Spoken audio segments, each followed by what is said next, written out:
उस टाइम पे एक सीरियल किलर को पकड़ा था मैंने। ओके उसने 34 मर्डर किए थे। पहले से मेरे दिमाग में ऐसा कुछ नहीं था कि मैं सर्विसेज में जाना है। ओके। जब मैं छोटा था तो कंप्यूटर इंजीनियर का काफ़ी, मैं अगर अपनी बात कहूँगा तो मुझे ये फेलियर था कि मैं कभी मेरिट में नहीं आ पाया। मैं हर बार उसी चीज़ का रोना होता था। नमस्कार, आपका स्वागत है हर्षिपुरा टॉक्स के नए एपिसोड में। और आज मैं आपको लेके आया हूँ रतलाम एसपी ऑफिस के बाहर और मिलाने वाला हूँ रतलाम शहर के एसपी राहुल जी लोढ़ा सर से। तो चलो मिलाते हैं आपको।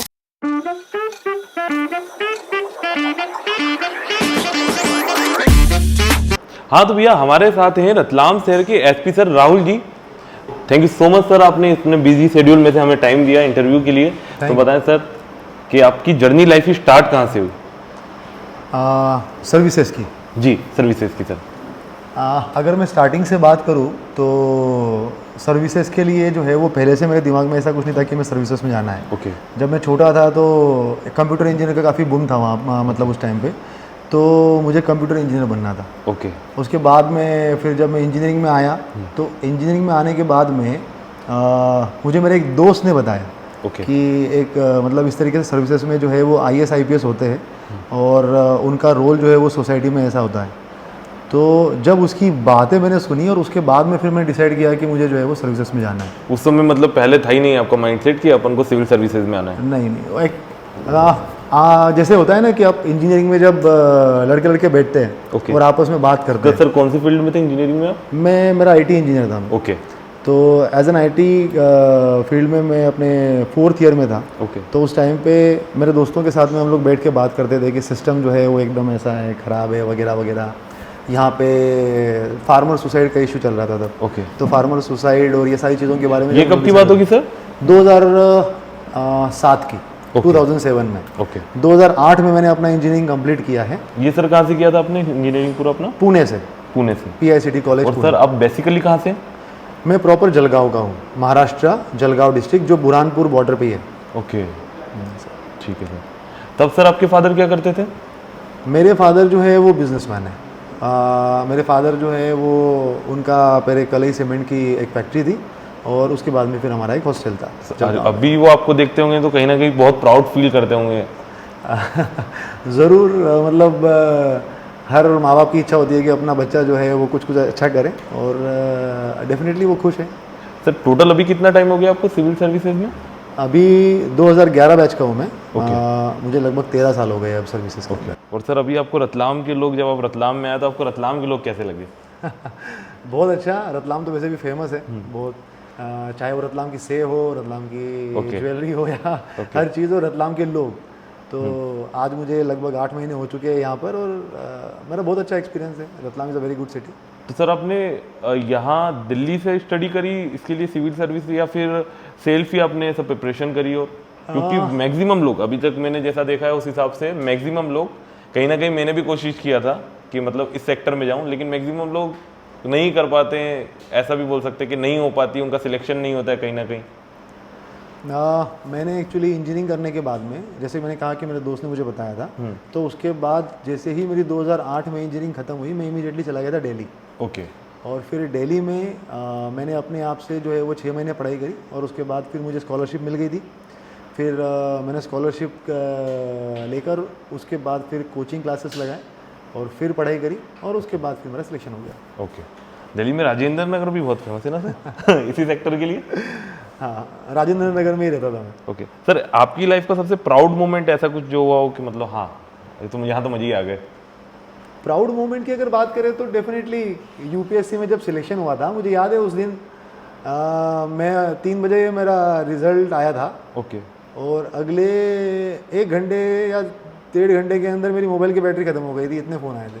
और लोगों से मैं लगातार बात कर रहा था और मैंने अपने मम्मी पापा को सरप्राइज़ देने के लिए लाइफ में, मतलब वो पहली बार अपने फ़्लाइट की टिकट बुक करी खुद से और उसके बाद मैं पहुंच गया और सरप्राइज़ उनको जो है वो दोपहर में 3 बजे रिजल्ट आया और अगले दिन सुबह 7 बजे में चल गया। उस समय क्या रिएक्शन था सर? सिलेक्शन होने के बाद में वो खुश थे फ़ोन पे, मगर सुबह सुबह 7 बजे जब मैं एकदम से घर पे आया तो फिर वो रिएक्शन देखने जैसा था और वही रिएक्शन देखने के लिए मैं अपने घर पहुंच गया था। ओके सर, सही है। सर ऐसा कोई केस, मतलब अपना इतने समय में आपने कोई ऐसा केस आया है जिसके कारण आपको कभी लगा हो कि यार ये तो बहुत ही ज़्यादा क्रिटिकल हो गया इन सब आपकी फील्ड में? एक नहीं 2 केसेस है, 2 नहीं 3 केसेस है। थोड़ी सी स्टोरी सर बताएंगे तो मज़ा आ जाएगा हमारी पब्लिक को भी। मैं एसपी साउथ भोपाल था, तो उस टाइम पे एक सीरियल किलर को पकड़ा था मैंने। ओके। उसने 34 मर्डर किए थे। ये सर कब की बात होगी? 34? 34 मर्डर्स किए थे ओके। उसने। और ये बात थी 2018-19 में। मैं जो है वो एसपी साउथ भोपाल था। ओके। आदेश खामरा नाम था उसका। ओके। तो उसको जब पकड़ के लाए थे हम लोग, और उससे फिर कन्वे मतलब बात करते करते हम लोगों ने फाइनली 34 मर्डर उससे ट्रेस किए। और पिछले 10 साल में, मतलब 2010-12 साल में, 2006 से लेके 2018 तक उसने 34 मर्डर किए। सर उसका मतलब इतने सारे मर्डर करने का क्या कारण था? तो कुछ लाइक लूट करता था बेसिकली, जो ट्रक ड्राइवर्स और कंडक्टर होते थे। तो उसमें पूरा वो ट्रक में सामान भरा हुआ रहता था। फिर ये जब जहाँ पे रुकते हैं नो एंट्री में, तो वहाँ पे जाके दोस्ती करता था। दोस्ती करके और उसके बाद में फिर उनको खाने पिलाने में कुछ मिला देता था। फिर ट्रक लेके, चाबी मिल जाती थी, ट्रक लेके निकलता था। रास्ते में जहाँ पे जंगल आया वहाँ पे गला घोट के लाशें फेंक दी। ओके। अब क्योंकि वो आदमी कहीं और का, लाश कहीं और पे, ट्रक कहीं और बेच दिया है, तो इसकी वजह से कभी उसको कोई पकड़ ही नहीं पाता था। ओके। तो ऐसे करते करते उसने 34 मर्डर कर दिए। और फिर जब हमने वो ट्रेस किया, तो एक टिपिकल पार्ट था उसका कि हम उसको जब पकड़ के लाए थे तो उसको एक ट्रक लूट में पकड़ के लाए थे। और एक मर्डर के बारे में हमको पता था कि एक मर्डर हुआ है और ट्रक लूट हुई है। ओके। और 2 ट्रक गायब हुए जिसमें 4 मर्डर हुए हैं जो अज्ञात है। वो उसका हमें कोई इससे रिलेशन कॉन्टैक्ट समझ में नहीं आया था। तो जब लाए थे तो सिर्फ ट्रक लूट में लाए थे, मगर जब उससे पूछताछ करी और फिर बहुत सारी चीज़ें निकल के आई, तो हमें पता चला धीरे धीरे कि अरे ये इसमें भी है, फिर ये इसमें भी है। और फिर जब उससे 10 साल पुराना एक मर्डर उगलवाया है, तो जब वो साइकोलॉजिकल आप किसी को टैकल करते हो हर तरीके से, चाहे वो पुलिस या तरीके से हो, चाहे वो साइकोलॉजिकल तरीके से हो, तो जब वो निकल के आए ना 34 मर्डर, उस टाइम पे हमें लगा कि यार ये बहुत बड़ा मतलब एक हमने किया। और एक और केस है जिसमें बताना चाहूँगा कि एक लड़के ने एक लड़की को, भोपाल में ही था वो भी, 5वें मंजिल पे कट्टे की नोक पे बंधक बना लिया था रूम के अंदर। ओके। और लड़की के हाथ पे जो है वो चाकू वाकू मारा हुआ था, खून निकल रहा था। ये भी भोपाल का ही था? ये भोपाल में ही था। ओके। तो उसको जब मुझे पता चला था और जब मैं भाग के गया था वहाँ पर, और फिर पूरी नेशनल मीडिया से लेके हर एक मीडिया आ गया था वहाँ पर। फिर हमने उसको नीचे किया, वो मंजिल पे सब खाली किया, और रोहित नाम था उसका। ओके। तो उससे वहाँ पे बहुत सारे इश्यूज थे कि भाई घर एकदम छोटा सा था, वहाँ से हम दरवाज़ा तोड़ नहीं पा रहे थे क्योंकि जगह छोटी थी। और जगह जगह से मुझे कॉल्स आ रहे थे कि सर एक काम करो, उसके अंदर ऐसी वो गैस डाल दो कि वो बेहोश हो जाए, और फिर उसके पानी में कुछ मिला दो, एक्सेट्रा एक्सेट्रा टाइप का। पर उसके कुछ रीजंस थे जो हम नहीं कर सकते थे उसको। मगर फिर 3 से 4 घंटे उससे बात करके, और उसको जो है वो उसी के हाथों से अंदर से दरवाज़ा खुलवा के, और वो लड़की को हमने बाहर निकाला था। उसके लिए क्रेन पे चढ़ के और 5वीं मंजिल पे जो है वो गए थे, 1 to 1 सामने बात करी थी। वो बॉडीगार्ड पहना था क्योंकि उसके हाथ में बंदूक थी, तो ऐसा नहीं हो कि वो गोली मारे। तो वो एक केस जो है वो काफ़ी यादगार है। तो ऐसे है ये 2 केस में अगर कहूँगा तो ये काफ़ी इरिटेटिंग और क्रिटिकल। इरिटेटिंग तो नहीं, जब घटनाक्रम होता है तो हमें समझ मतलब सारी चीज़ें भूल के उसके पीछे पड़ जाते हैं, तब दिमाग में कोई दूसरा ख्याल नहीं होता है, सिर्फ एक ही चीज़ होती है कि उसको क्रैक करना है कैसे भी करके। मगर जब सब कुछ खत्म हो जाता है और पूरे दिन की मेहनत के बाद में, मतलब उस लड़की को बाहर निकाला, और 7 बजे जब मैं वो सबको बाइट दे रहा था, मेरा गला बैठ गया था पूरा एकदम चिल्ला चिल्ला के और बात करके। और जब मैं मीडिया में बाइट दे रहा था, मेरा गला बैठा हुआ था, सबको समझ में आ रहा है। पर जब आप घर पे जाते हो तो आप एक सुकून के साथ हो कि आज ये कंप्लीट हो गया, ये कर दिया, कहीं ना कहीं सुकून मिल जाता है कि ठीक है। हाँ, तो मैं उसको इरिटेटिंग तो नहीं कहूँगा, मगर वो एक सुकून होता है कि यार हमने उसको सही तरीके से कंप्लीट कर लिया। सर आपकी हॉबीज़ क्या है? हॉबीज़ मुझे खाना खाना बहुत अच्छा लगता है, अलग अलग जगहों पे जाके। मेरा फूड चैनल है, लाइक मेरा मेनली फूड चैनल भी है, तो चले खाने टैगलाइन है। और अभी थोड़े समय पहले ही मैं उसी के थ्रू नेशनल क्रिएटर अवार्ड में भी गया था, जो मोदी जी वाला अवार्ड हुआ था। पूरे इंडिया में से 3000 लोग आए थे, तो रतलाम से रिप्रेजेंट करने में गया था। अरे वाह, बहुत बढ़िया। और थोड़े समय पहले 100 डे चैलेंज भी पूरा किया है मैंने, उससे रिलेटेड ही। तो फूड का मुझे भी बहुत शौक है। उसके अलावा सर लाइक ट्रैवलिंग का शौक है, ट्रैवलिंग करता हूँ। और ट्रैवलिंग के साथ क्योंकि फूड कंपनी हो जाता है, मुझे अलग अलग जगहों का क्यूजिन टेस्ट करना बहुत अच्छा लगता है। कोई ऐसी प्लेस सर जो मेमोरेबल हो आपके लिए, जहाँ पे आपको मतलब एक अलग ही सुकून मिला हो? एक तरीके से थेरेपी है ये भी मेरे हिसाब से, अगर मैं समझूँ तो। बहुत सारी जगह है एक्चुअली, इंडिया में ही एक कुर्ग करके जगह है, बहुत प्यारी जगह है। ये कहाँ पे सर है? कर्नाटका में। ओके। और बहुत ही प्यारी जगह है। वहाँ पे बारिश के मौसम में हम लोग गए थे, और बहुत ही अच्छा मतलब जो आप बोलते हैं ना प्राकृतिक या निसर्ग की गोद में रह रहे हो वहाँ। और कहीं ना कहीं वो वहाँ का एटमॉस्फेयर बहुत ज़्यादा सुकून दे देता है, एक अलग ही फील आ जाता है कि आप अलग ही ऑरा में आ गए हो। तो वो मेरा एक मेमोरेबल ट्रिप है। Riding sir, bike riding? हाँ, बाइक राइडिंग मुझे पसंद है, बाकी मुझे मगर ट्रैवलिंग का बहुत ज़्यादा। Okay sir. सर आपके हिसाब से एक मतलब पुलिसमैन की लाइफ कैसी होनी चाहिए? ऐसे मेरे पापा भी पुलिस में, एक्साइज डिपार्टमेंट में, यहाँ नहीं है छत्तीसगढ़ में, तो आपके पॉइंट ऑफ व्यू से एक पुलिस वाले की लाइफ कैसी होनी चाहिए? कैसी होनी चाहिए और कैसी होती है, इस दोनों में बहुत अंतर है। दोनों जानना चाहेंगे वहाँ पे। एक पुलिस वाले की लाइफ जो है वो काफ़ी हेक्टिक होती है जी। मतलब मैं बीइंग एन पुलिस ऑफिसर जो है मतलब, और ठीक है अधिकारियों से भी ज़्यादा मैं अपने जो मेरे जवान हैं जी। अगर उनकी लाइफ के बारे में देखूँ तो आए दिन जो है वो लगातार ड्यूटीज़, धरपकड़, और एक समाज का एक्चुअली क्या होता है ना कि पुलिस वालों से एक्सपेक्टेशन बहुत ज़्यादा होता है जी। क्योंकि पुलिस जो है एक ऐसी फोर्स है जो लोगों को दिखती है, मतलब वो यूनिफॉर्म में दिखती है, अलग हटके दिखती है। और जब भी कोई प्रॉब्लम आती है ना, चाहे वो रास्ते पे हाथी बैठ गया और उसकी वजह से ट्रैफिक जाम हो गया हो, चाहे रास्ते पे जो है वो कोई मतलब वो कोई दूसरी चीज़ दुर्घटना हो गई हो, आपके घर में कुछ हुआ हो, आपका ज़मीन का मामला हो, चाहे पड़ोसन परेशान कर रही हो, मगर याद जो है वो सबसे पहले लोगों को पुलिस ही आती है। तो इस तरीके के जो प्रॉब्लम्स हैं दो हमारे पास में आए दिन, जैसे मैं भी अपने पास देखता हूँ ना कि दिन में भले ही 100 आवेदन आते होंगे, उसमें से 50 जो है वो ज़मीन के झगड़े के होंगे, जो मुझे पता है कि उसका खसरा वसरा का मामला है वो जो है वो राजस्व से सॉल्व होगा। मगर वो आएगा मेरे पास में कि साहब उन्होंने जो है वो गाली गलौज कर दिया और ये कर दिया। तो इस वजह से जो एक बहुत बड़ा प्रेशर होता है पुलिस के ऊपर कि सभी चीज़ों को एड्रेस करना, और एट द सेम टाइम मामलों का इन्वेस्टिगेशन है, चोरी हो गई है उसका इन्वेस्टिगेट करना है, यहाँ से मतलब जाना है। तो हम लोग अभी आपने हाल फिलहाल में देखा होगा कि एक ब्लाइंड मर्डर हो गया था, उसमें जम्मू कश्मीर टीम गई थी हमारी। तो क्या होता है ना कि जब कोई मर्डर होता है फॉर एग्जांपल, अब उसके अंदर हमारे ऊपर प्रेशर है कि उसको जल्द से जल्द निकालना है। It is not a pressure, मगर हमारे अंदर से भी रहता है कि जल्द से जल्द निकालना है। और 2 दिन हो गए, 4 दिन हो गए, 5 दिन हो गए, अब हमें पता भी चल गया कि ये क्या है क्या नहीं करके, उसकी फॉर्मेलिटी कंप्लीट करने के लिए वो पुलिस वाले जो है वो पूरी टीम बन के जा रही है जम्मू कश्मीर, आ रही है वहाँ से, और एट द सेम टाइम उनको दूसरी 10 चीज़ों को भी डिलीवर करना है, लॉ एंड ऑर्डर ड्यूटीज़ को लेके हर एक चीज़ को। तो जवान से लेके जो अधिकारी है उनकी सभी लोगों की लाइफ काफ़ी हेक्टिक होती है। मुझे लगता है कि उनके लाइफ में चेंज ये होना चाहिए कि थोड़ा जो है वो उनको अपने लाइफ में स्पेस मिलना चाहिए अपनी पर्सनल लाइफ के लिए। पर्सनल लाइफ बहुत इंपॉर्टेंट है। मैं बहुत बार बोलता हूँ कि एक बहुत बड़ी कंपनी है माइक्रोसॉफ्ट जी, वो अपने एम्प्लॉयज़ के लिए उसकी पर्सनल और सोशल लाइफ के लिए जो है वो काउंसलर होते हैं उनके पास में जी। उनका ये मानना है कि जब तक आप पर्सनल लाइफ में अच्छा नहीं करोगे आप प्रोफेशनल लाइफ में बेहतर नहीं कर पाओगे। सही है। और यही चीज़ जो है वो हर व्यक्ति के लिए लागू होती है। पुलिस में भी पर्सनल लाइफ के लिए उसको टाइम मिलना चाहिए। ये इतना चेंज मुझे लगता है कि कल रात में मैंने शायद 12:30 बजे अपने भैया को फ़ोन किया था, छत्तीसगढ़ में है भैया भी, तो मैंने बोला पापा कहाँ हैं, मैंने वीडियो बनाई थी एक, मैंने उनको भेजने के लिए, तो उन्होंने बोला अभी तो वो थाने में गए हुए हैं। तो कहीं ना कहीं नहीं, टाइम का तो इशू रहता ही है, रहता है, बहुत इशू रहता है। काफ़ी लोग ये भी समझते हैं सर कि पुलिस वाले जो हैं वो इट्स लाइक उनका काम है मुजरिमों को पकड़ना और ट्रैफिक से रिलेटेड। तो सर उनके लिए आप थोड़ा सा उनको बताओ डेप्थ में कि मतलब किस किस साइड में पुलिस जो है वर्क करती है। पुलिस सिर्फ यही काम नहीं करती, पुलिस हज़ारों मतलब बहुत सारे काम है एक्चुअली। हर तरीके का लॉ एंड ऑर्डर, जहाँ पे भी भीड़ भड़का हो गया वो लॉ एंड ऑर्डर, चाहे वो किसी मारपीट से हुआ हो, चाहे वो ज़मीन विवाद से हो, हर तरीके से। तो लॉ एंड ऑर्डर मेंटेन करना ये पुलिस का काम है। चोरों को पकड़ना, बदमाशों को पकड़ना ये पुलिस का काम है। ट्रैफिक मेंटेन करना ये पुलिस का काम है।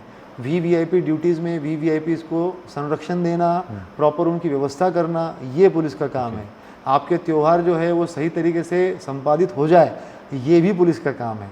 और प्रोएक्टिव हमें मतलब जब भी ये होता है ना कि भाई ये इतने बदमाश है, और ये तो सब हमारा जो काम दिख रहा है वो बैकग्राउंड में ये सारी चीज़ों का संधारण करना, उसके हिसाब से उसके ऊपर प्रिवेंटिव एक्शंस लेना, ढूंढने के लिए हम लोग जाते हैं ना। मतलब आप एक बात समझो कि जब आप छुट्टी पे जाते हो, यहाँ से गोवा जाना है, तो उसकी प्लानिंग कितने दिन पहले चलती है ना, और गोवा जाते हैं और जाके फिर वापस आते हैं।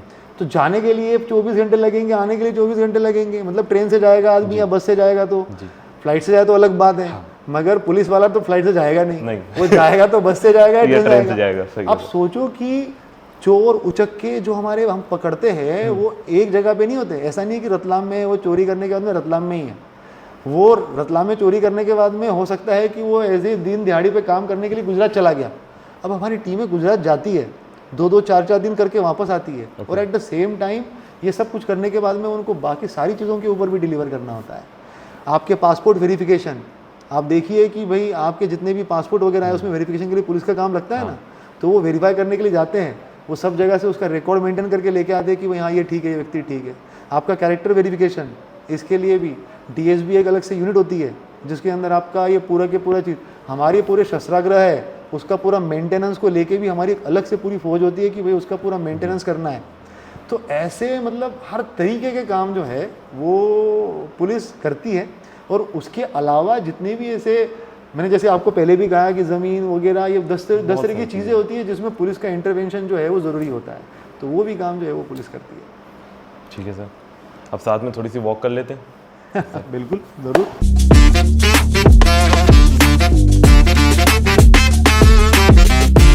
सर जैसे मैं सोशल मीडिया इन्फ्लुएंसर हूँ, मैं बहुत एक्टिव रहता हूँ सोशल मीडिया पे, तो आप भी उतना ही एक्टिव रहते हैं या मतलब उससे रिलेटेड उतना तो नहीं, लेकिन एक पुलिस प्रशासन उतना एक्टिव रहता है उनका सोशल मीडिया सारी चीज़ें? ज़रूर। होता क्या है ना कि जैसे अगर मैं पर्सनल फ्रंट पे कहूँ तो मैं सोशल मीडिया पे प्रेजेंट तो हूँ, मगर कंपैरेटिवली मेरी प्रेजेंस जो है वो कम है। मगर as a police officer, as an SP Ratlam, या मैं जहाँ पे भी एज ए एसपी पोस्टेड होता हूँ, तो उसके हिसाब से हमारा सोशल मीडिया प्रेजेंस जो है वो काफ़ी एक्टिव रहता है। हमारी अलग से टीम भी होती है जो मेरी तरफ से जो है वो रिप्रेजेंट भी करती है, और जहाँ पे मेरा इंटरवेंशन ज़रूरी होता है वहाँ पे मैं इंटरवीन भी करता हूँ। और हम लोग प्रयास ये करते हैं कि हम जो भी अच्छे काम कर रहे हैं या जो भी हमारे समाज रिलेटेड जो भी इश्यूज़ है, चाहे जैसे साइबर फ्रॉड हो और बाकी चीज़ें हो, तो वो लोगों तक पहुँचाया जाए सोशल मीडिया के थ्रू। कहीं ना कहीं आप प्राइवेट तो नहीं हो एक्टिव, लेकिन हाँ अपना जो प्रशासन है वो पूरी तरीके से एक्टिव बिल्कुल है। बिल्कुल। रतलाम के आसपास का जो सेंसिटिव एरिया है वहाँ पे आप पेट्रोलिंग के लिए कैसे करते हो? वहाँ पे भी पेट्रोलिंग के लिए मतलब क्या चीज़ें करते हो आप रात के वक्त? एक तो सबसे इम्पोर्टेंट अगर चीज़ देखें तो मैं अपने पूरे इसके अंदर सीसीटीवी कैमरा वगैरह जो है ये सब चीज़ों का बहुत ज़ोर देता हूँ। आने के बाद में भी मैंने लगभग जो है वो 350-400 सीसीटीवी कैमरे लगवाए जिसके कंट्रोल रूम में डायरेक्ट कनेक्शन देते हैं हम जी। तो कनेक्शन करवाते हैं ताकि हमारी जो टीम है वो डिजिटल एविडेंसेस के साथ में जो है वो प्रॉपर मॉनिटरिंग करें। दूसरा, हमारी पेट्रोलिंग पार्टीज चलती है रात के टाइम पे भी, हम लोगों की चीता वगैरह, चीता बोलते हैं उसको, जो 2 पहिया वाहन पे चलते हैं ना, पुलिस वाले 2 पुलिस वाले होते हैं उनको चीता बोलते हैं। और साथ साथ में पेट्रोलिंग व्हीकल होती है, जैसे 8 लेन पे पेट्रोलिंग व्हीकल है, 4 लेन पे पेट्रोलिंग व्हीकल है। तो वो रात के टाइम पे जो है वो पूरा गश्त करती है। जो भी कोई संदिग्ध वगैरह व्यक्ति होगा तो उसको। सर निर्भया पेट्रोलिंग भी होती है ना? हाँ, निर्भया पेट्रोलिंग भी होती है। Nirbhaya patrolling is basically dedicated for महिला संबंधित जिस तरीके के जो अपराध होते हैं ना, जैसे कि ये कोचिंग क्लास के आसपास में हो गया, या इवन स्कूल कॉलेजेस के आसपास में हो गया, जहाँ पे कोई लड़के वगैरह छेड़खानी कर रहे हैं, कुछ इशू, तो वहाँ पर ये पेट्रोलिंग करते जो भी ऐसे बेफालतू के लड़के बैठे हुए उनके ऊपर कार्रवाई करने के लिए। सर बहुत सारी जो अभी हमारी बहनें हैं उनको भी बहुत सारी प्रॉब्लम आती है, कहीं ना कहीं आपने जैसे बोला छेड़छाड़ वाली बात, तो अगर वो चाहे किसी से मिलना, उनकी परेशानी को बताना जिससे उनकी आइडेंटिटी भी रिवील ना हो कहीं ना कहीं, और पब्लिक पुलिस तक पहुंच जाए उनकी बात, और उनकी जो प्रॉब्लम है वो सॉल्व हो जाए कुल मिला के, तो उसके लिए वो क्या कर सकते हैं? ये बहुत अच्छा सवाल पूछा हुआ है, और मैं इस चीज़ को बताना चाहता हूँ कि देखिए, अगर आपको कोई भी समस्या है, आपके पास में डायल 100 है, 1090 नंबर है, आप लोग डायरेक्ट किसी भी थाने में आके शिकायत भी कर सकते हो। सुप्रीम कोर्ट की गाइडलाइन है, और इवन पुलिस या पत्रकार भी इस चीज़ को मेंटेन करते हैं कि अगर आप शिकायत करते हो तो आपका नाम जो है वो उसके अंदर ओपन नहीं होगा। हम ये इंश्योर करते हैं कि आपकी आइडेंटिटी जो है वो हम लोग पब्लिक ना करें, क्योंकि आप पहले ही विक्टिम हो, और उसके बाद में जो है वो तत्काल उसके ऊपर एक्शन लिया जाए। अभी हाल फिलहाल में भी अगर आपने देखा होगा तो हम लोगों ने कोचिंग क्लासेस वाला भी एक इशू था, जिसके अंदर एक व्यक्ति को पकड़ा जो मल्टीपल महिलाओं के साथ में उसके द्वारा जो है वो गलत काम किया गया था। तो उसमें भी हम लोगों ने तत्परता से एक्शन लेते हुए उसमें कार्रवाई भी करी। मगर नाम आने के बावजूद भी हम लोग प्रोएक्टिवली महिलाओं के पास में नहीं जाए। अगर महिला आएगी तो उसके नाम जो है वो ओपन नहीं होगा, मगर साथ साथ में जो है वो उसके ऊपर एक्शन जरूर होगी। सर एक और ऑपरेशन मुस्कान है, उसके बारे में थोड़ा सा बताएंगे? हाँ, ऑपरेशन मुस्कान बेसिकली क्या होता है कि जो नाबालिग लड़कियां हैं, ये प्रेम प्रसंग में या इवन ऐसे कभी किसी के साथ में कहीं चली गई हो, या कोई उसको लेके चला गया हो बहला फुसला के, तो उसमें जो 363 के मामले होते हैं, या इवन गुमशुदगियाँ होती है जो बालिग लड़कियाँ हैं उनको, तो ये सभी में हम लोग एक ऑपरेशन के तहत जो है वो उनको ढूंढने का प्रयास करते हैं। ज़्यादा से ज़्यादा जो है वो लड़कियों को ढूंढ के लाकर उनके बयान करवाए जाते हैं, तो उसमें हमारा प्रयास ये होता है कि जो भी बहला फुसलाकर लड़कियों को लेके चले गए हैं उनको लाकर अपने उनके माँ बाप के पास सपोर्ट किया जाए। ओके सर, आप अभी की यूथ को क्या कुछ बोलना चाहोगे, कोई मतलब अपनी तरह से कोई राय देना चाहोगे? यूथ को तो मैं एक ही चीज़ जो है वो बहुत सारे इंटरव्यू में बोलता भी हूँ। मेरे पहले इंटरव्यू में मैंने बोला हुआ है। मैं जब यूपीएससी की प्रिपरेशन कर रहा था तो प्रिपरेशन के टाइम पे वो क्या है कि बहुत हेक्टिक होता है, आप बहुत लंबे लंबे समय तक आप पढ़ाई करते हो। तो दीवार पे मैंने लिख के रखा हुआ था, success is not a spontaneous combustion. शायद ये आपका व्हाट्सएप पे भी अबाउट में लिखा है शायद। Yes yes yes yes. तो success is not a spontaneous combustion, you have to set yourself on fire. Basically success जो है ना वो एकदम स्पॉन्टेनियसली नहीं मिलता, एकदम से नहीं मिलेगा। You have to set yourself on fire, मतलब आपको आग के अंदर तपना पड़ेगा। तो बस मैं यही कहना चाहूँगा। और एक और चीज़, अपयश मतलब जो आप सक्सेस नहीं आया, हम फेल हुए, डरो मत, उठो, वापस आगे बढ़ो। सक्सेस जो है वो कभी ना कभी आपको मिलेगा अगर आप लगातार उसको प्रयास करते रहोगे। सर काफ़ी लोग जो है सिविल सर्विसेज की तैयारी कर रहे हैं और कहीं ना कहीं मैक्सिमम लोगों का नहीं हो पाता है एक तरीके से देखें तो, क्योंकि रेशो बहुत कम है। तो उनमें से काफ़ी लोग जो हैं वो गलत कदम उठा लेते हैं। तो उनके बारे में आप उनको क्या एडवाइस देना चाहोगे? कहीं ना कहीं जो फेल हो जाते हैं उन लोगों को क्या एडवाइस देना चाहोगे?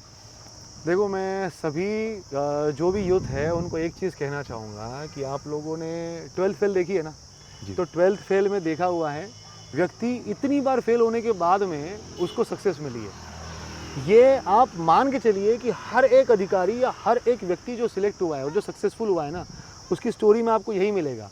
वो 10 बार जो है वो अनसक्सेसफुल रहा होगा, वो फेल्योर हुआ होगा। बस फेल्योर जो है ना वो अपने अपने तरीके का होता है। मैं अगर अपनी बात कहूँगा तो मुझे ये फेल्योर था कि मैं कभी मेरिट में नहीं आ पाया, मैं हर बार उसी चीज़ का रोना रोता था।